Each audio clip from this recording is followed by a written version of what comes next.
Hello everyone. So this is our camp. There's a big water tank there.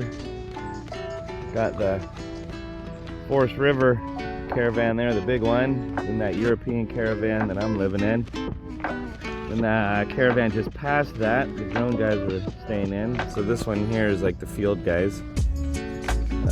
Roger and Mike and Graham, and then I'm in that middle one there, and then the drone guys are in the third one, and the last is the drone trailer.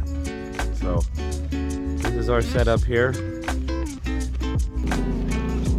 and down here at the end of the camp behind the drone trailer is the takeoff and landing zone. Trying to stay well clear of that when drones are coming in and out.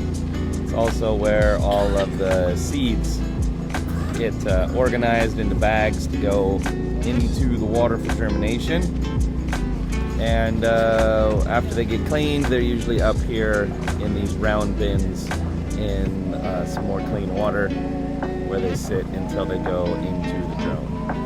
So we got that bucket right there. It's got holes in the bottom of it so all the water drains out. A little 3D printed funnel to make it easier to load. And yeah, so that's our camp.